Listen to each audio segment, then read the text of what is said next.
And looking at his transition, it was more or less like the late Simeon Nyachae, who is actually being buried today. Looking at Simeon Nyachae was also a very powerful PC back then, same as Haji. And after that, they seamlessly got into politics and became kingpins or leaders, and ended up even being ministers, just like his colleague who is being buried today. I think, Joy, what we must remember and try to remind our viewers out there is that these wazés, all of them, transited the public administration from the colonial times.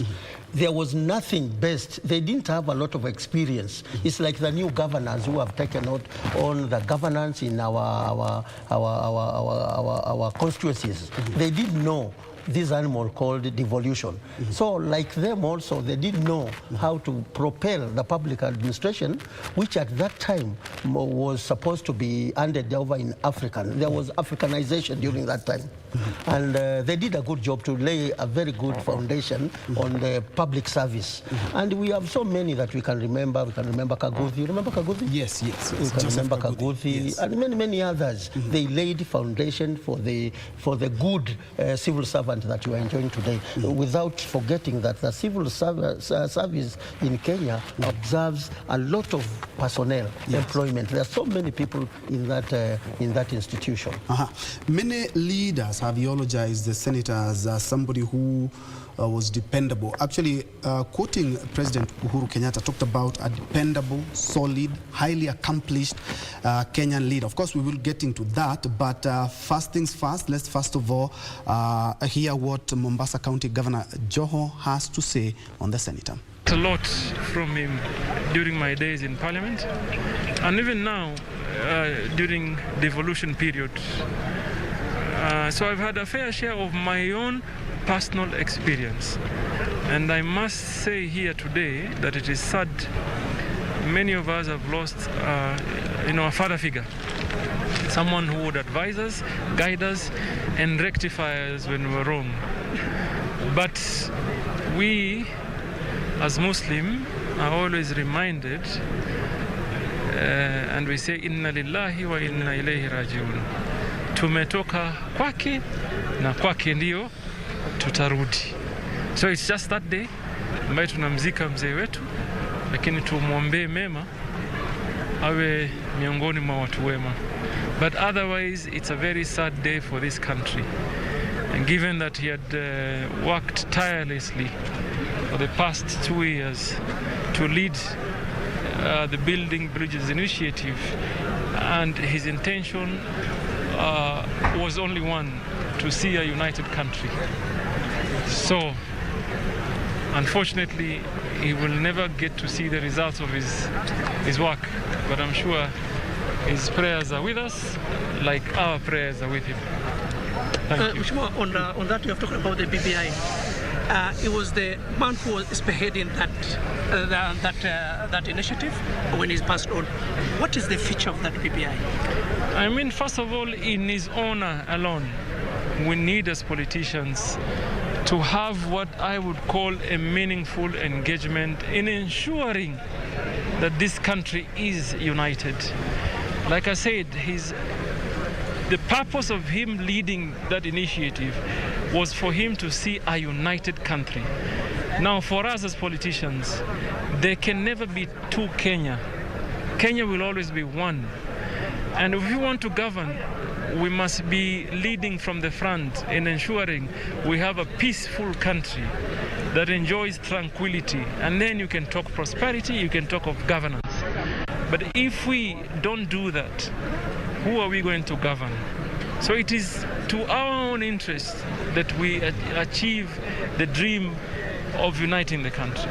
And for me, this is the journey we must travel. This is the path we must take to ensure that everybody feels as a Kenyan like any other person. Asante. Thank you very much. Thank you.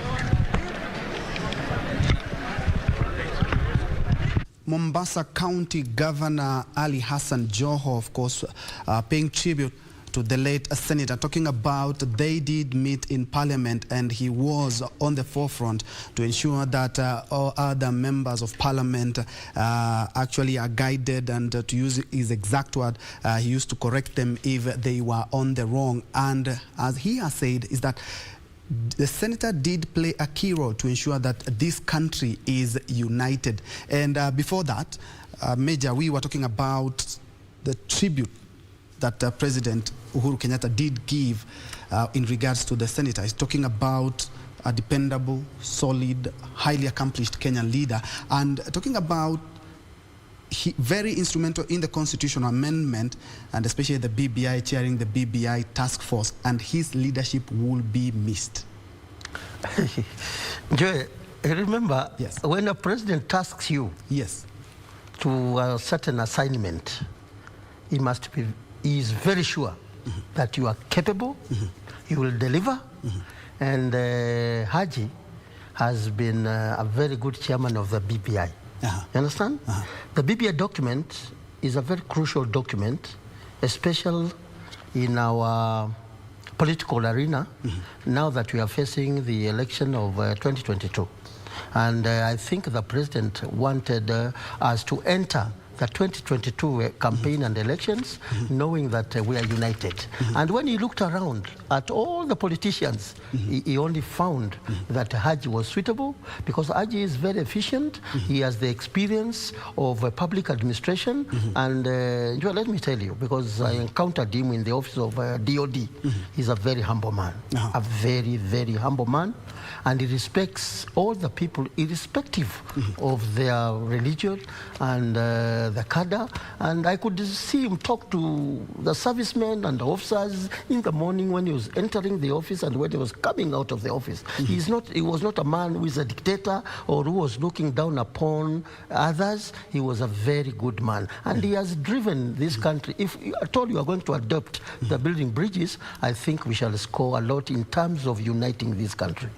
And also Duale, former majority leader, talked about his guidance will be missed, and talked about a man who advocated for peace and harmony among pastoralist communities.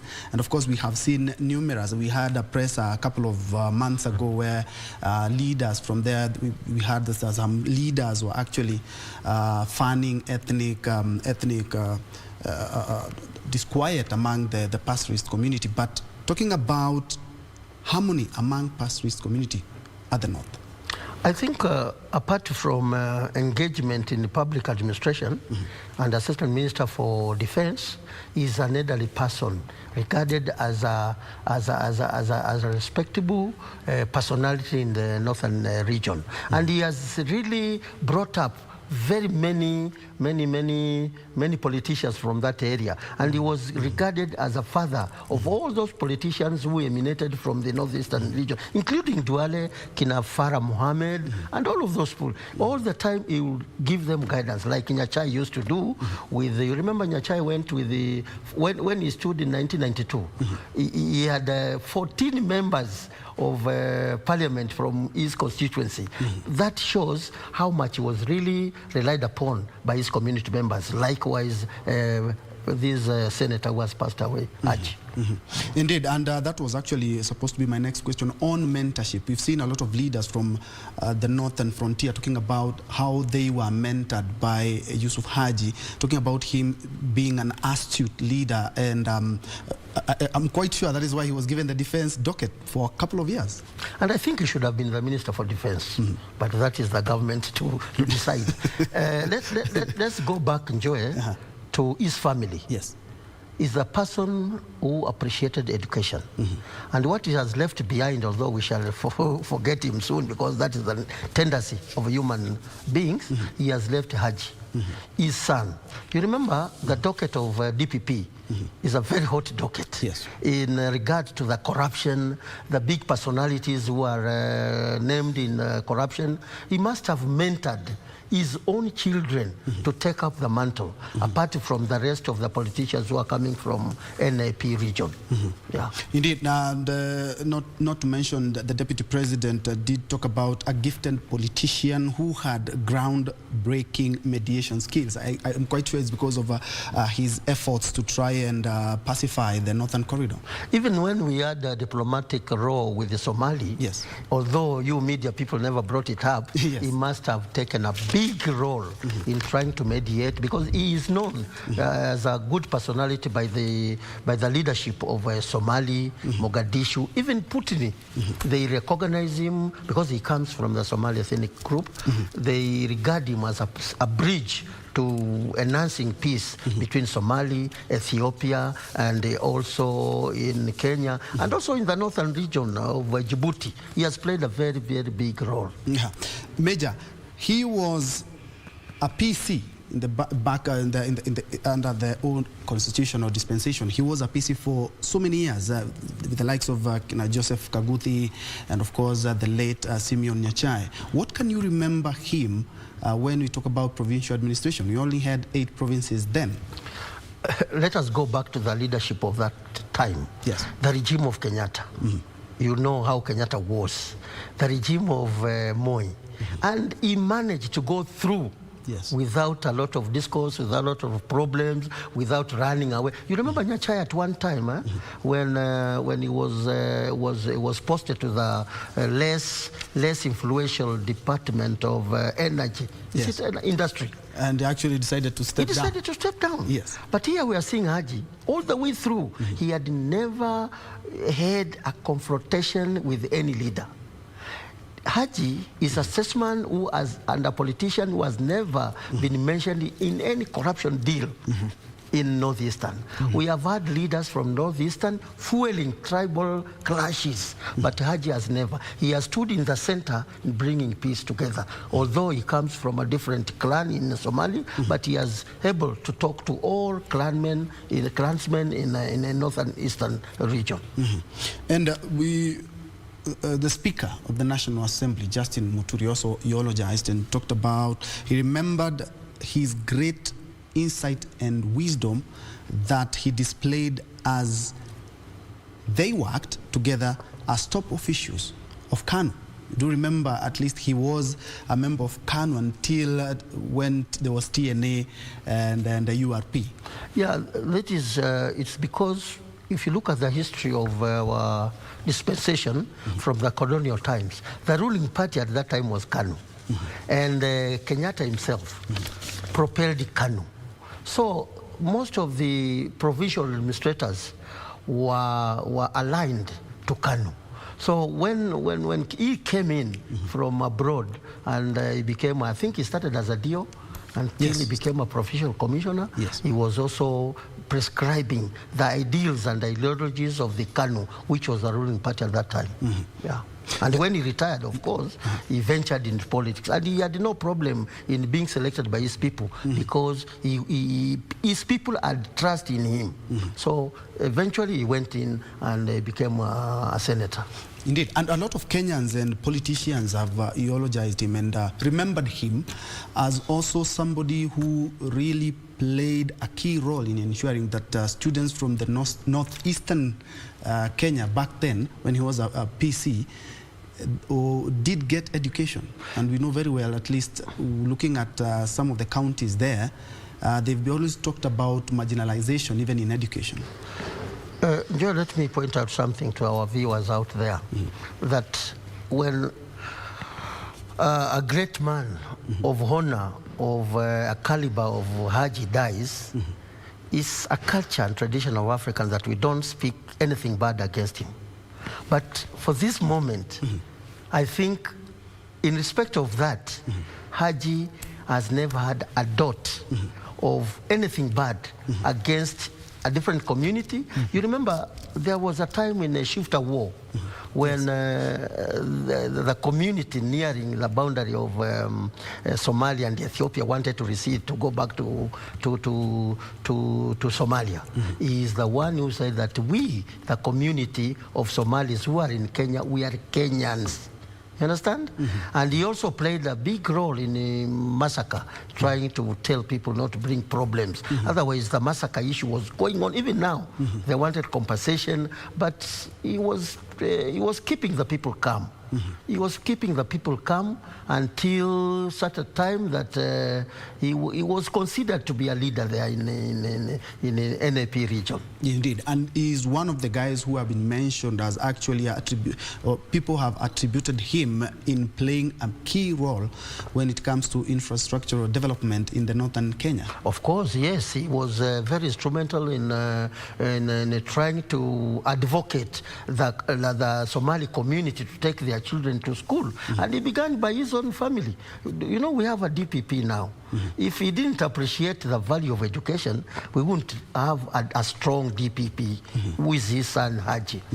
And one thing he did is he ensured that all the resources that he could be able to get hold went back to his people in northern area. And he did a lot of development in Garissa when he was in the public administration.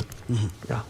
Other than that, his relationship with other leaders, looking at each and every leader wants to speak something about Haji. What does it say as a kingpin of the northern region of Kenya? There's no doubt. There's no doubt in joy. You know, when person dies is when his bad image comes out, and I don't remember any speech that he has given out attacking even those who opposed him as a senator in the previous general election. He has been a very peaceful leader. And let me tell you, these Wazes who are now getting out because of the age, because they are nearing about 80s, and we are losing them. That is natural. They are, some of them are, they have something that the young politicians need to learn. You remember the fights we have had in funerals? Yes. These old men never did that. Never spoke anything against even those who opposed them. They never. They had a kind of character that is very unique as opposed to the politicians that we are witnessing today. And still on the same, we had touched something on leaders talking about how Haji helped them in their political life. Let's look at mentorship. What is it that some of the leaders that we have, the crop of leaders that we have right now, should learn from Haji? We've talked about, we've seen these politicians who have even decided to actually fist fight. And we do remember that people like Haji have been in politics for years. People like Nyachai, the same thing. And we've seen another crop of leaders who have been in politics for so many years, but we've never had them orchestrate their politics like the ones we are seeing now, and especially the young members of parliament, legislators, MCAs. What can they learn from this great leader? I think, Joe, the politics is dynamic. What we are having now is a crop of young generation who are politicians. And to my own view, they look down upon these statesmen who are a bit aged. Sometimes they look down upon them, saying maybe their time is over. It is our time, we young Turk, to take over the mantle. But the problem, there's a disconnect of the young politicians and the old politicians. The young politicians don't learn experiences in politics from the old statesmen who are nationalists, like Haji, like Simon Nyachai, and the like of Shikuku and the others. They don't give them a damn. They just go on as long as they talk what they want to talk, and they don't care about the young. And one example that I would give you is Uhuru Kenyatta. Let me tell you, our president always take note of what the elders, especially from the community of the Mount Kenya, tell him. But others, they just go like that. They don't care. They just don't care at all. As long as they are popular with the grassroots voters out there, they don't care which way they can be guided by these statesmen who have wealth of experience in the politics. Look at our, I'm sorry to mention him, our song. What has that had? It's a big mess. Why? Yeah. Because it never took the cognizance of direction from the elderly people, especially from Ukambani. And that's why you saw our former Vice President Kalonzo plead with the president to forgive Sonko. And he said, give us this young man, we are going to mentor him. Yes. You understand? Yes. That brings the perspective of most of the young politicians are not mentored by the old statesmen like Haji, because there's a disconnect. There's a disconnect there. But once they go back to the elderly people who have a lot of experience, however aged they are, they'll propel this country to a political direction which is very favorable in uniting our country. Back to the BBI, looking at the BBI, everything started out in the year 2018, so that's around 3 years now. And looking at Haji, he has died while aged 80, meaning that he was given the mantle to steer the committee at around 77, 78 there. Does this show the trust that the president has or had with Haji, looking at his age and the other people he was supposed to be working with? I think, Joy, I've already repeated myself again, that our president has a lot of trust in the elderly people. You remember Mudawari? Yes. When he brought Mudawari to the government, and yet he had already retired, people brought a lot of problems, saying, why? We are told that we are young people, we are leaders of tomorrow. That tomorrow of ours doesn't come. Why bring the elderly people? I tell you, you can take it to the bank, Joy. This nation can never prosper without the wealth experiences of the elderly, because it's a baton passing on. We must pass the baton to the young generation. They can't do without themselves. But notwithstanding, we have a young generation of political leaders who are really able to steer this country. Understand? Look at the Duale, how he managed to take that docket of majority leader in the National Assembly. Look at Kangata. What has happened all of a sudden? How long did he stay in Senate as a majority leader? Very short. What did he lack? Is the experience. He would have spoken to the elderly people who have been there a long time, like Professor Ungeri and the others, to seek guidance day in, out, which is the way forward, until he reaches that time he matures politically. But these guys, these young politicians want to be effectively to be politicians all of a sudden. You know, it is a journey. It's a process that you must grow, like Kina Haji grew. Haji and Kina Simeon Nyachai came as young people, and they took the provincial administration without any experience, apart from the ones they were guided by the colonials at that time. But slowly, they brought up the foundation until today. And you remember the Kosgei. Kosgei was the chief secretary of the cabinet, and the others, Kina Mudhaura, they took and they were humble, and they never showed off, unlike our young men who are given very big positions, and they screw it up. Yeah. Yes, and of course you can join in, you can send in your tributes or even messages of condolences, but for now let's cross over and let's cross over to Nairobi South Sea to know exactly what is happening. And of course there are some pictures about what is exactly happening. Of course, he is expected to be interred at about 4:30, and as you can see there, we have a prayer session where faithfuls have gathered at the mosque so as to actually pray for Haji before his body is transferred to the Langata Cemetery, where he will be buried at about 4:30 p.m. We're expecting also the head of state will be there, and we will bring you a live coverage of the same. Perhaps to go back to what we were talking about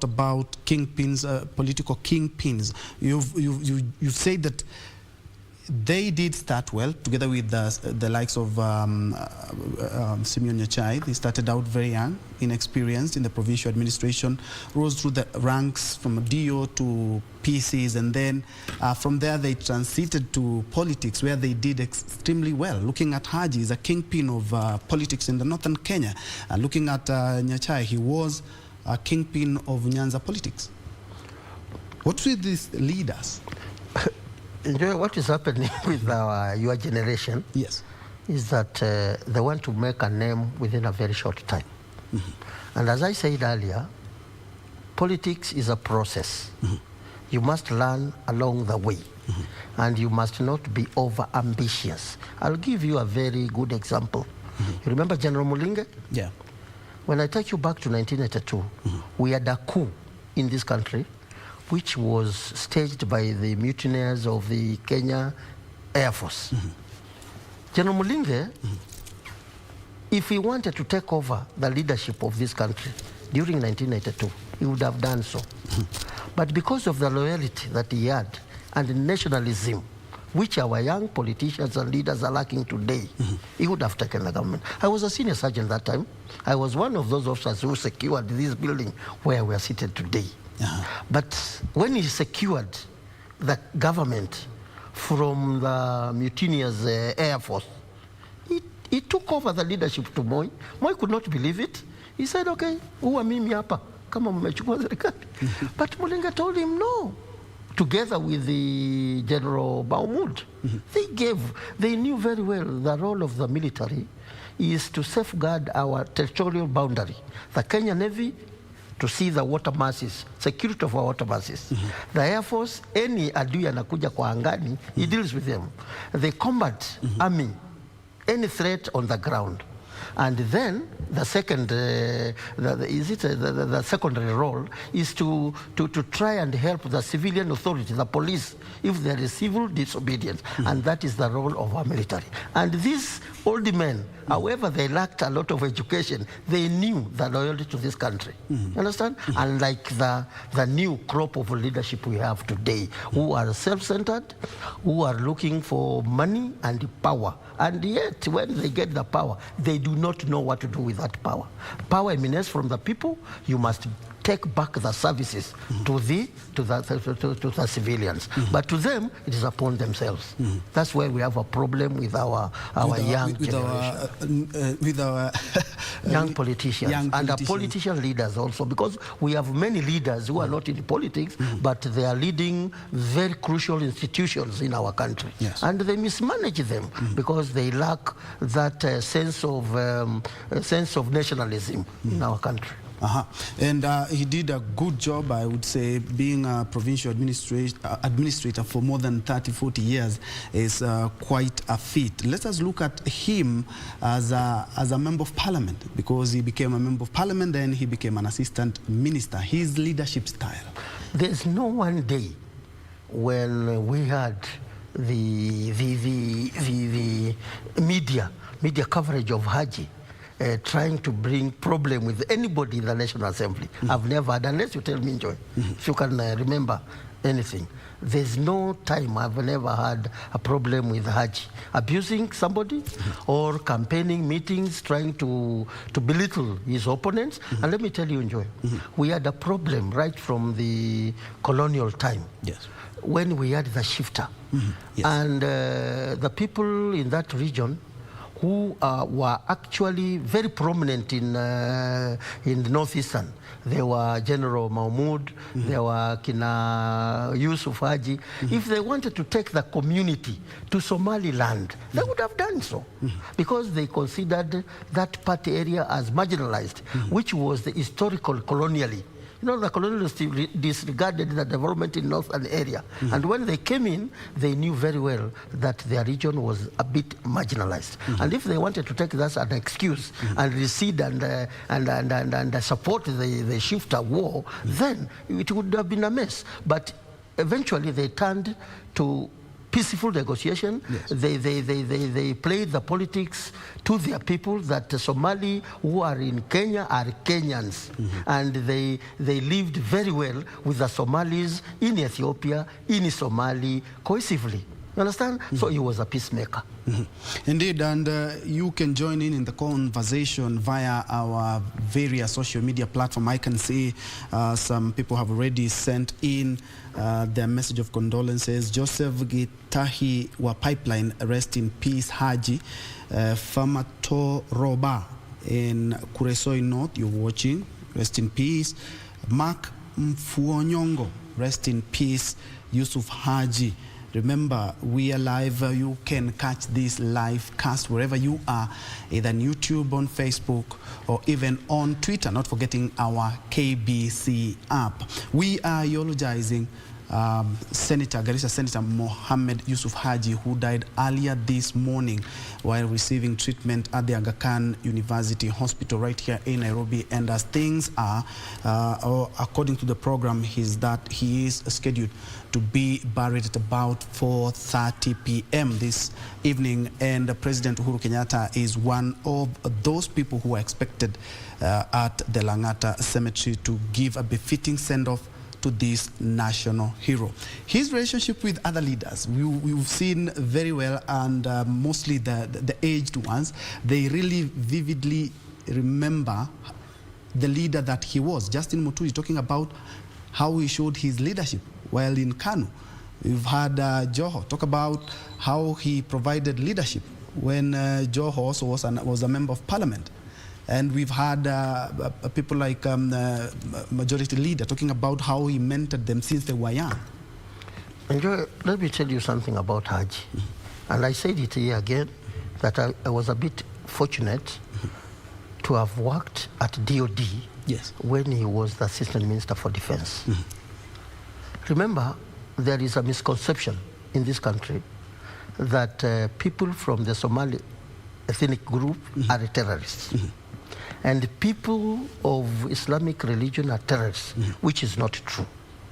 Indeed. And sometimes those who are paid off, the young men, because of lack of employment, and joined the terrorist groups like Al-Shabaab.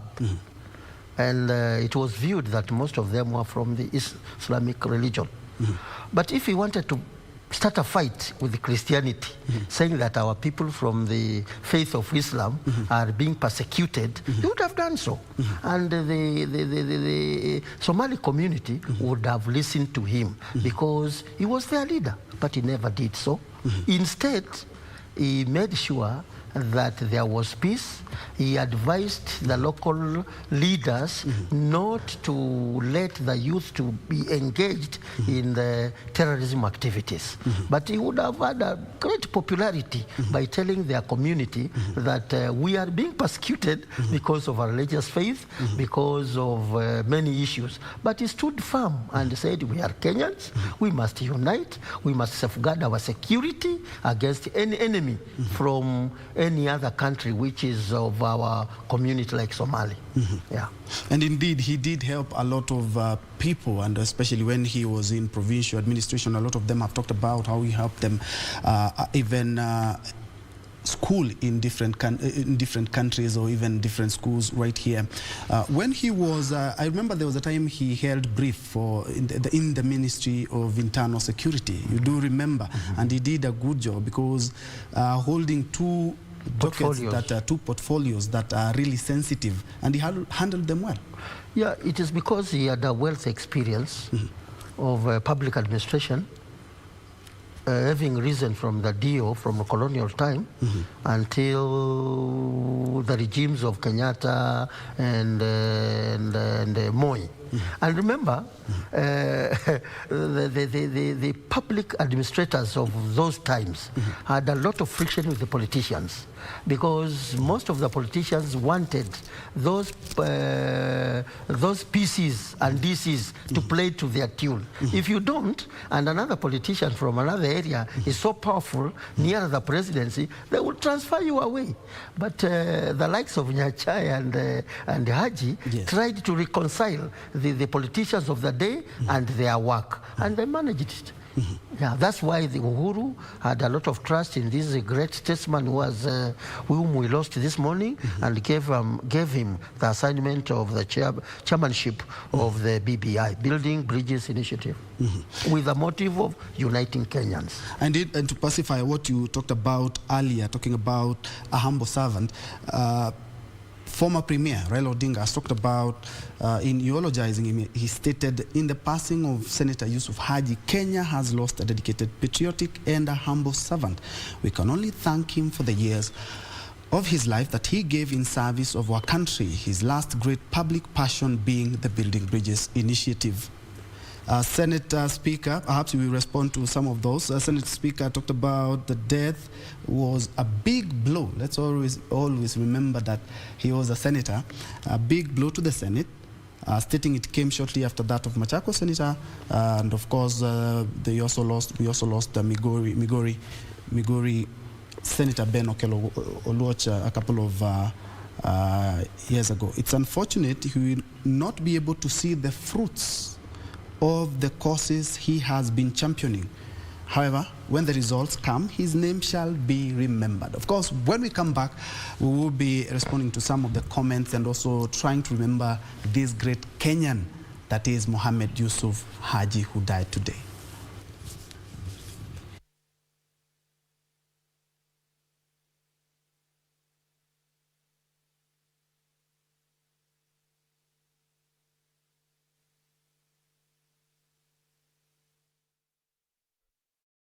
Malaria ni ugonjwa hatari sana unaoua watu wengi hapa Kenya. Japo kuko na korona, hatari ya malaria bado iko. Mtoto huyu alikuwa na joto jingi, kutetemeka, kuumwa na viungo na uchovu. Alikimbizwa hospitali ya umma ambako sheria za COVID-19 huzingatiwa na ni salama kwa shughuli ya upimaji. Vipimo vilionyesha kuwa ana malaria na papo hapo daktari akampa dawa za malaria na kumshauri azimalize, na ili kujikinga wawe wakilala ndani ya neti iliyotibiwa. Malaria husambazwa na mbu. Walio hatarini ni watoto wa chini ya miaka 5 na akina mama wajawazito. Kupimwa na kutibiwa ni bure katika hospitali zote za umma.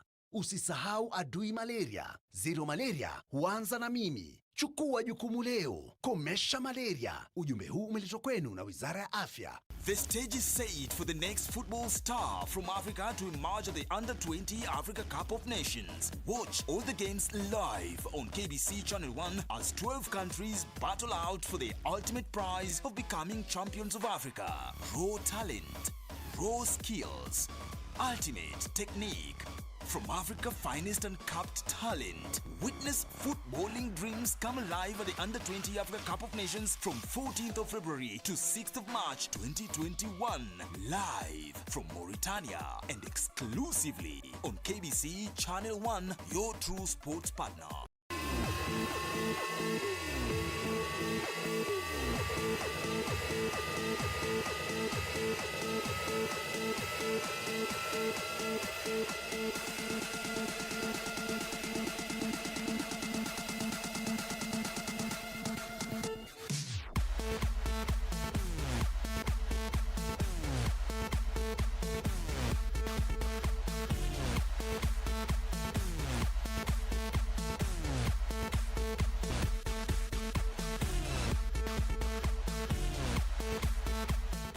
Mwaka wa 2021 na vitu mpya, vitu mzuri zaidi. Leo tunakupa Oppo A93 na ni rahisi zaidi. Kumbuka unaenda kwenye paybill number, unaekelea paybill number yetu ni 4032353. Kisha unaenda kwenye account, ekelea code ni Oppo, alafu unique number yako. Kisha ni 20 bob peke yake. Na hivyo ndivyo utakuwa umekelea bid kwenye quickbid.co.ke. Kumbuka bidhaa bora kwenye bei ya nini? Chini kwa chini.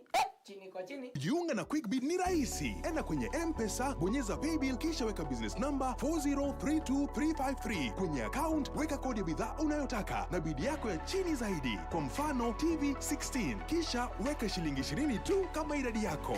Weka bid yako pia kwenye www.quickbid.co.ke. Kumbuka, bid ya chini zaidi ya kipekee ndio ununua. Quickbid, bidhaa bora kwa bei ya chini.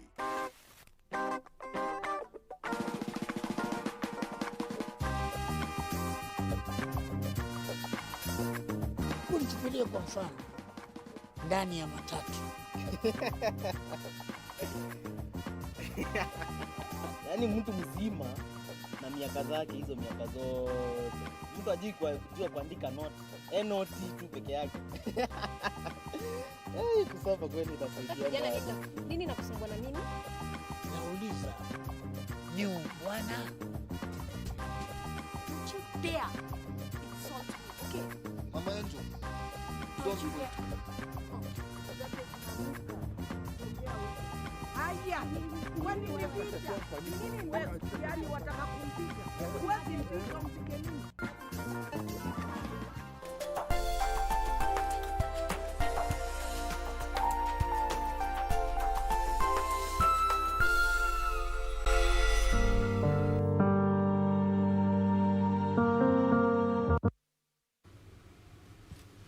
Welcome back to this special tribute program following the death of Garissa Senator Mohammed Yusuf Haji, who died earlier today, aged 80 years.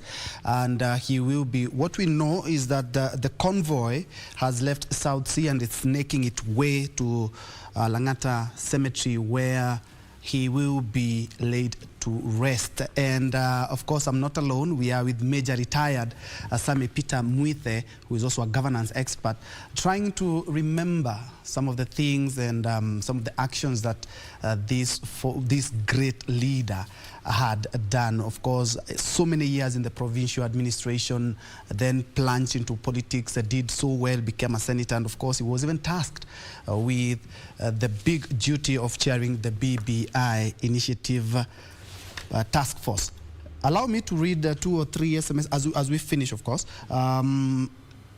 GK Don Franco, a true countryman, fare thee well, mzee. Rest in peace, Haji. And Nurit Christopher from Mombasa. Joseph Gitahi, rest in peace. Omondi from Pipeline, also may the senator rest in peace. That military guy need to be in government position, very experienced in terms of leadership and governance. That is Jos Aloyotin Jagem. That was just some of the messages that we have seen. Otherwise, some Kenyans have also responded, and leaders looking at there was an interesting one here. So, of course, Nelson Harvey, the president of the Law Society of Kenya, talking about condolences to my friend and colleague Nudin Haji, of course, talking about the stand and the entire family of Senator Mzee Yusuf Haji. I remember Mzee fondly as Western Provincial Commissioner whenever he visited our school, Musingu, to maintain law and order. Of course, he was a very straightforward man. That is something that has always come out when we talk about Haji. I think, Joy, yes, there's one fundamental lesson that this country should learn. Haji wanted to unite this country, and that's why he was given the assignment of trying to bring about the BBI, which will push us to the referendum in 6 months' time, and ensure that when we go to the 2022 general election, we go as a country, unified country. Now, what we should do right now, because the politics are very high, the politics are very high, it is my wish that His Excellency, the President, Jomo Kenyatta, I mean, not Jomo Kenyatta, but Uhuru Muigai Kenyatta, the son, and Raila Odinga, who has been the former Prime Minister, and the Vice President, William Ruto, should sit down together. 3 of them should sit down together and ask one fundamental question. Where do we want to take Kenya? What picture do we want to have during the 2022 general election, so that we don't have a repeat of what happened in 2007? If these 3 people can kindly come together, and I'm telling you, Joy, there's nothing which cannot be solved through dialogue. He was a diplomat. Yes. Let our Excellency the President call Raila, extend the handshake to Ruto. 3 of them. Take a session in a room and tell them that Kenya is bigger than the 3 of them. Yes. And if they are not coming together, let them invite Mudavadi. Let them invite Kalonzo. Let them invite Weta. Let them invite whoever is very crucial, even the 2 ladies to take care of the agenda. That is, I'm talking about the governor of Kitui, Charity Ngilu, and Mother Karwa. And let him also bring in 3 prominent representatives of our 3 faiths, that is Islam, Anglican, and Catholic. And of course, without forgetting the court leadership. That is who? As of now, we don't have a CJ. We only have an acting CJ, with Philomeno Mwilu. No. Okay, you should bring one of them because of legal issues. Yes. And also the Secretary General of Kotu. Atwoli, because he commands very many employers. Understand? Yes. They sit together. These quarrels of I want to be Tangatanga, I want to be Kielo, it is not benefiting this country. Indeed. Remember, and I'm quite sure Haji would love to see that the country is united, all the efforts that he did or he had earlier and now. Actually, I'm quite sure. And enjoy what I think now our president should do is to extend the handshake to Ruto. You understand? Okay. And they sit together and know where the country should go. And of course, honoring the late Jachai and also Haji. If they do that, the temperature will go down. We shall go smoothly to 2022 election, and she will go above what has happened in Uganda and also in Tanzania. And Kenya will stand as an example of a good general election, very peaceful, even more than the US, where Donald Trump caused a lot of hate. Yes, actually, that was something I think our president should think on those lines. These divisions of wanting one-sided president is not important. And because of interest of time, I would like us to wrap up this.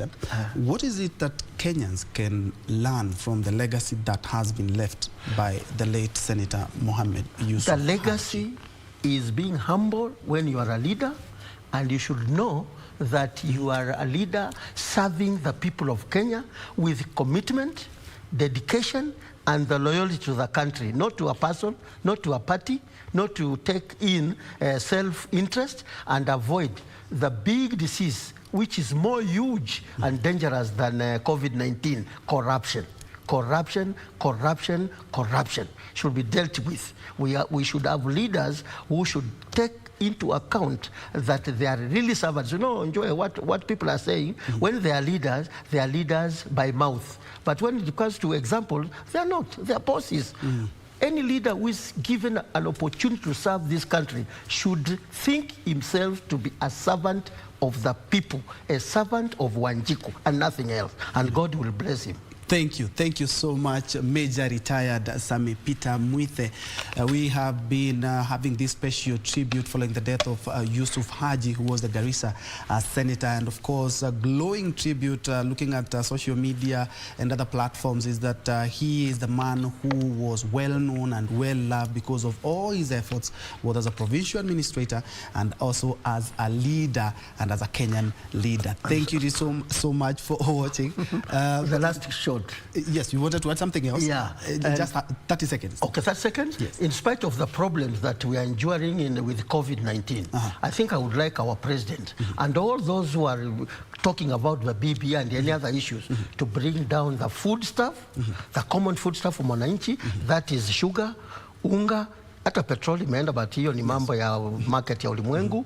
Anything essential to the common mwananchi, because people are suffering out there. Ateremshe hiyo bei chini so that people can be sober as we listen to the BBI. Okay, thank you so much, and really thank you for making time, and thank you for watching. Now I'm just not leaving you like that. I'm leaving you with a tantalizing match in the AFCON Under-20, where Uganda are playing Mozambique as we speak.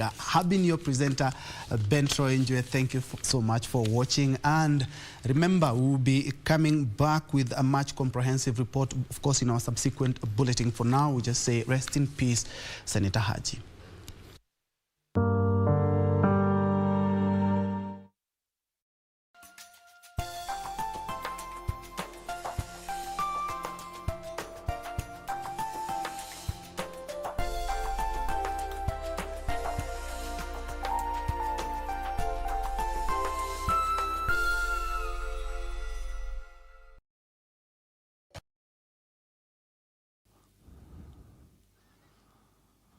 Coach hoping they can make the smooth transition to the under-20 level. Header, and it's over the top from Kakuza. Best real chance we've had so far. It comes 20 minutes in. Ball in from the left. Plenty of power on the header from Kakuza. Just couldn't keep it down.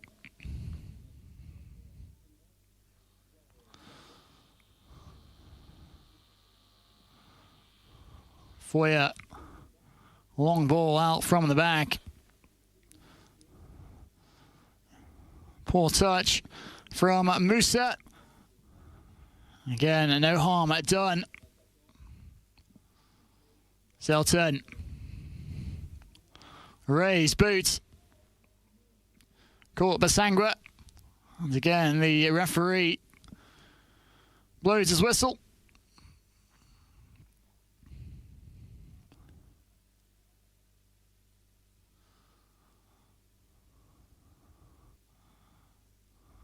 Neither team shying away from the challenges, both showing plenty of commitment.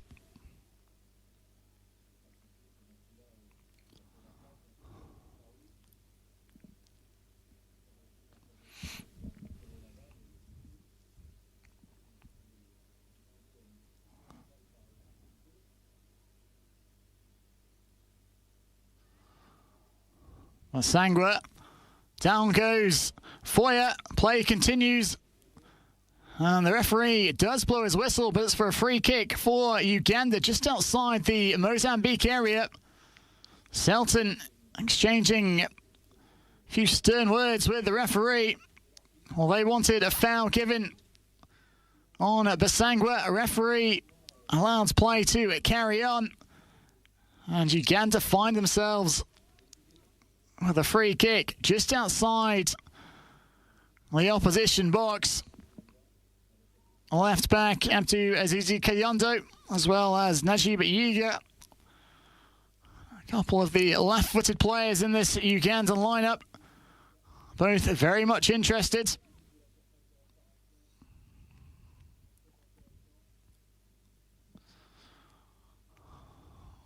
Dario Montero doesn't look too pleased with the decision either. Will it come back to hurt his side though? Yiga, Kayondo and Richard Basangwa all sizing up this shooting opportunity. 4 men in the wall for Mozambique.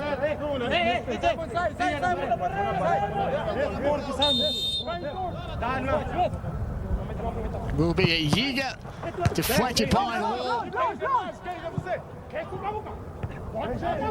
And eventually headed partially clear. Basangwa.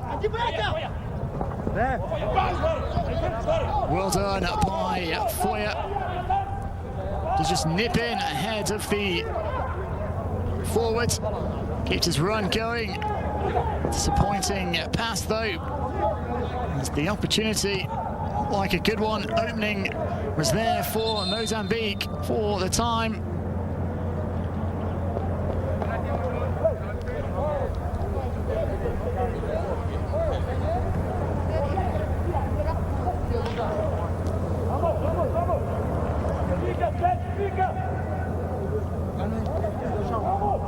Keynes just caught himself as he tried to clear it. I don't think it was the air kick that hurt him, it was the awkward landing. May have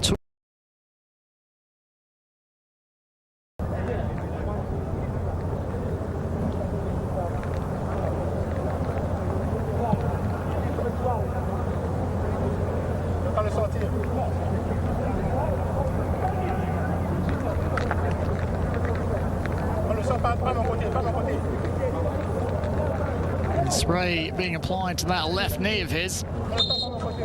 And Mozambique coach Dario Montero just gathers his players to offer a few words of encouragement, as well as no doubt some instructions. It's as if Keynes will be okay to continue.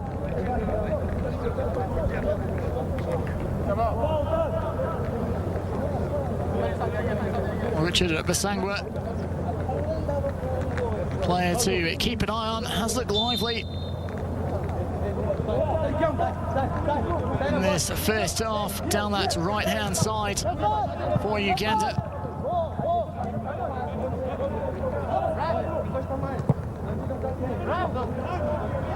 Kizito.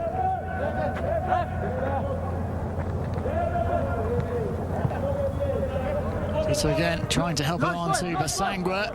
Foya wants to shepherd it out behind. Does well.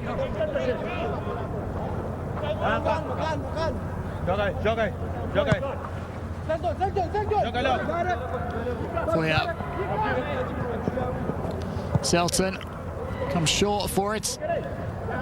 Palomino. Foya easily cut out.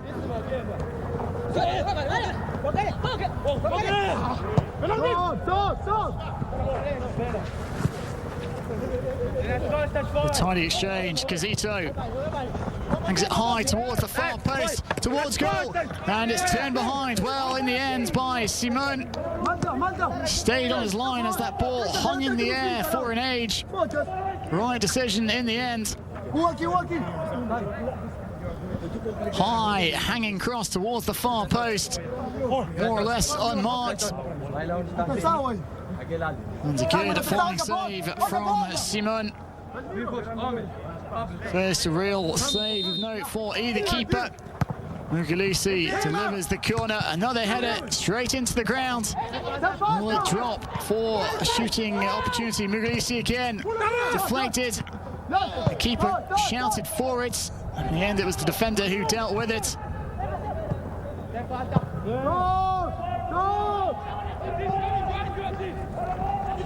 Kayondo. Semakula glides past the press. Basangwa catching his man.